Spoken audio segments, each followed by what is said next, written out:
हम बताएं कि प्रधानमंत्री मोदी जी ने आपके दफ्तर के अंदर क्या क्या बातें की हैं? हम नहीं कहते। कैसे बताना चाहिए, बताइए। एक गंभीर आरोप है माननीय अध्यक्ष जी। जब जम्मू कश्मीर के पूर्व राज्यपाल ने कहा कि उन्होंने प्रधानमंत्री को फोन किया था, तो ये राज्यपाल ने क्या कहा कि उनको चुप रहने का सलाह उनको मिला।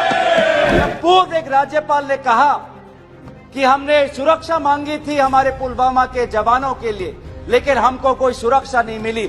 जब ऐसा गंभीर बात एक पूर्व राज्यपाल, आपकी चुनी हुई राज्यपाल ने रखा कि अभी तक मैंने प्रधानमंत्री का नाम लिया, अभी तक मैंने मुख्यमंत्री का नाम लिया, अभी तक मैंने गृह मंत्री का नाम लिया, अभी तक इनकी तरफ से विरोध नहीं आया, लेकिन जब एक विशेष कंपनी के मालिक का नाम लिया तो ये सारे मंत्री और सांसद खड़े हो। प्रधानमंत्री मोदी जी को कबूल करना पड़ेगा कि उनकी डबल इंजन की सरकार, उनकी सरकार मणिपुर में व्यर्थ हो गई है, विफल हो चुकी है। उत्तर पूर्वांचल के राज्य असम और मिजोरम के पुलिस अफसर एक दूसरे पे गोली चला रहे, ये आपकी राष्ट्रीय सुरक्षा की नीति है। अफसोस की बात है सर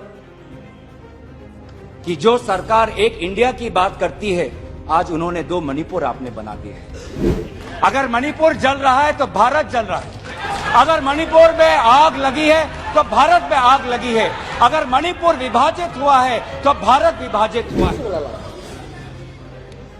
अध्यक्ष महोदय, आपके दफ्तर में अगर क्या हो रहा है, क्या दरखास्त दी गई है, आप खुद ही, आप इस सदन के रक्षक हैं, आपके दफ्तर के अंदर क्या बातचीत हुई है? क्या हम बताएं कि प्रधानमंत्री मोदी जी ने आपके दफ्तर के अंदर क्या क्या बातें की हैं? हम नहीं कहते। कोविड के समय चाहिए माननीय अध्यक्ष जी, बताना चाहिए, बताइए। एक गंभीर आरोप है माननीय अध्यक्ष जी, बताइए। इस प्रकार के आप संसदीय मंत्री हैं, आप संसदीय मंत्री हैं, आप इस पब्लिक डोमेन में, please understand, it is in the public domain, it is in the media, it is in the social media, what are you talking? हमारे अध्यक्ष महोदय के दफ्तर में जो बातें करते हैं, उसको इस प्रकार से आप उसका उल्लंघन मत करिए। आप संसदीय मंत्री हैं, आप तो अपना कर्तव्य याद रखिए। पब्लिक डोमेन में है, याद रखिए, आप तो अपना कर्तव्य याद रखिए। अध्यक्ष महोदय, ये अविश्वास प्रस्ताव मणिपुर के लिए हम लाए हैं, इंडिया अलायंस, क्योंकि मणिपुर आज इंसाफ मांगता है, मणिपुर का युवा इंसाफ मांगता है, मणिपुर की बेटी इंसाफ मांगती है, मणिपुर के किसान इंसाफ मांगते हैं, मणिपुर के छात्र इंसाफ मांगते हैं। और मार्टिन लूथर किंग ने कहा है, मार्टिन लूथर किंग ने कहा है कि अगर कहीं भी नाइंसाफी हो तो वो हर जगह के लिए इंसाफ का खतरा बन सकता है। Injustice anywhere is a threat to justice everywhere. तो ये जो घटनाएं मणिपुर में हो रही है, इसको ये हम ना समझे कि उत्तर पूर्वांचल के किसी कोने में हो रहा है, ये भारत में हो रहा है सर। अगर मणिपुर जल रहा है तो भारत जल रहा है, अगर मणिपुर में आग लगी है तो भारत में आग लगी है, अगर मणिपुर विभाजित हुआ है तो भारत विभाजित हुआ है। तो आज हम सिर्फ मणिपुर की बात नहीं कर रहे, हम भारत की बात कर रहे हैं। सर, हमारी मांग स्पष्ट थी कि देश के मुखिया होने के नाते प्रधानमंत्री सदन में आए, अपनी बात रखे, अपनी संवेदना प्रकट करे और उस पर सारे पार्टी समर्थन दे और मणिपुर को एक संदेश जाए कि इस दुख की घड़ी में पूरा सदन मणिपुर के साथ है, हम मणिपुर में शांति चाहते हैं। ये हमारी अपेक्षा थी, ये हमारी अपेक्षा थी। लेकिन अफसोस की बात है कि ऐसा नहीं हुआ। प्रधानमंत्री महोदय ने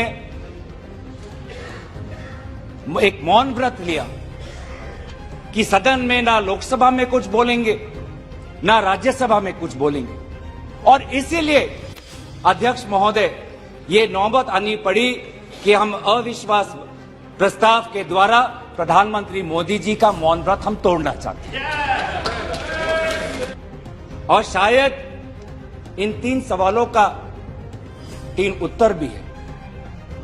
प्रधानमंत्री मोदी जी मणिपुर पर क्यों मौन हैं? शायद उस प्रश्न का उत्तर भी 3 है। पहला उत्तर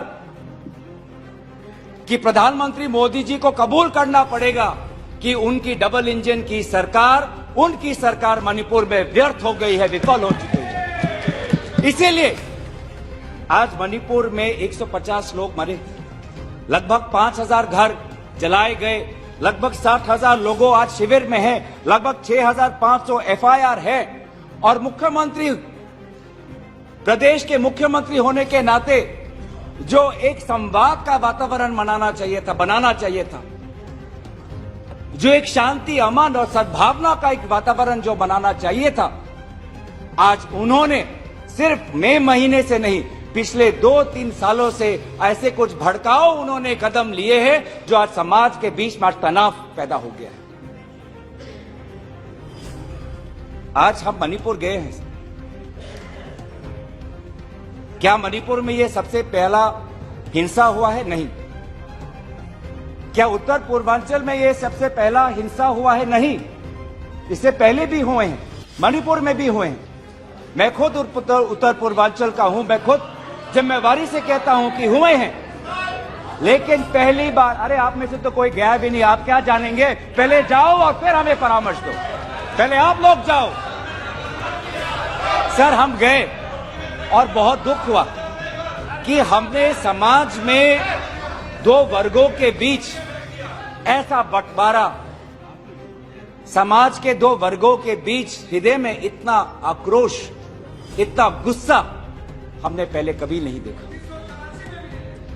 हमने पहले कभी भी नहीं देखा कि आज समाज का एक वर्ग दूसरे के प्रति बदले की भाषा का प्रयोग कर रहा है।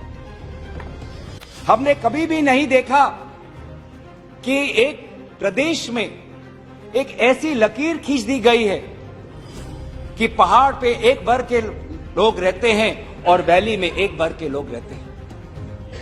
अफसोस की बात है सर कि जो सरकार एक इंडिया की बात करती है, आज उन्होंने 2 मणिपुर आपने बना दिए हैं। आपके राजनीति से 2 मणिपुर आज बन गए। हमने ऐसे भी एक परिवार से मिले जिसमें एक 80 साल की महिला, जो एक स्वतंत्रता संग्रामी की पत्नी थी, उसको घर के अंदर बंद करके जिंदा जला दिया।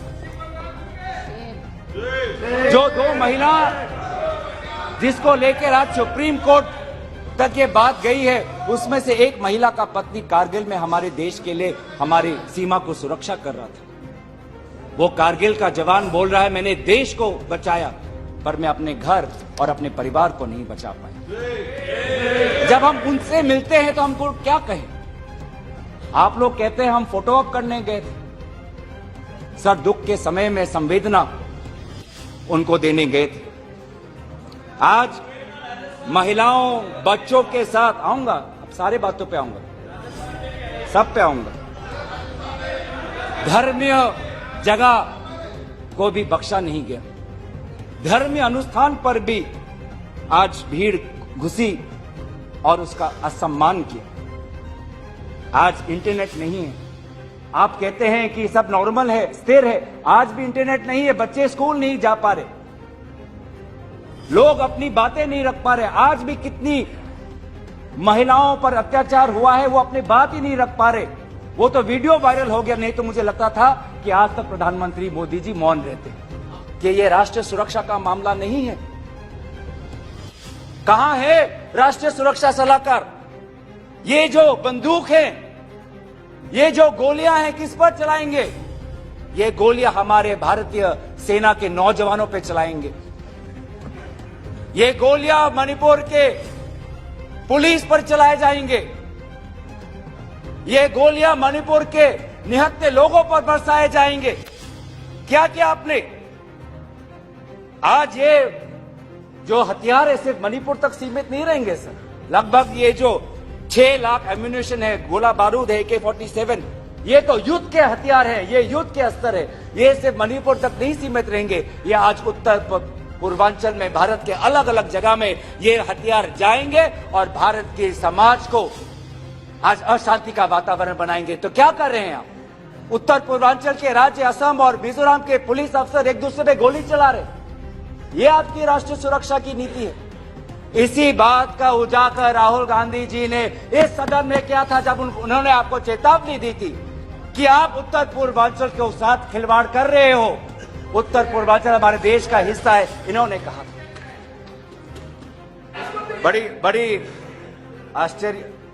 आश्चर्य की बात है कि सर कि अभी तक मैंने प्रधानमंत्री का नाम लिया, अभी तक मैंने मुख्यमंत्री का नाम लिया, अभी तक मैंने गृह मंत्री का नाम लिया, अभी तक इनकी तरफ से विरोध नहीं आया, लेकिन जब एक विशेष कंपनी के मालिक का नाम लिया तो ये सारे मंत्री और सांसद खड़े हो गए। आप चीन की बात करते हैं तो प्रधानमंत्री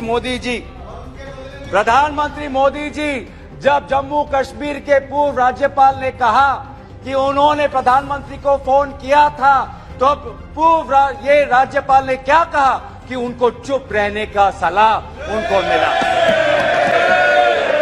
प्रधानमंत्री मोदी जी मौन रहे जब पूर्व एक राज्यपाल ने कहा कि हमने सुरक्षा मांगी थी हमारे पुलवामा के जवानों के लिए, लेकिन हमको कोई सुरक्षा नहीं मिली। जब ऐसा गंभीर बात एक पूर्व राज्यपाल, आपकी चुनी हुई राज्यपाल ने रखा, तो प्रधानमंत्री मोदी जी मौन रहे। आप किसान की बात करते हैं, आपके डेटा में आज को मिला है कि लगभग 10,000 किसानों ने आत्महत्या कर दी है, जिसमें से किसान है, श्रमिक है, कल्टीवेटर्स है। ये है पार्लियामेंट में आज उत्तर आता है कि एमजीएनरेगा में 5 करोड़ लोगों को आज एमजीएनरेगा से बाहर कर दिया है। ये आपका विकास है।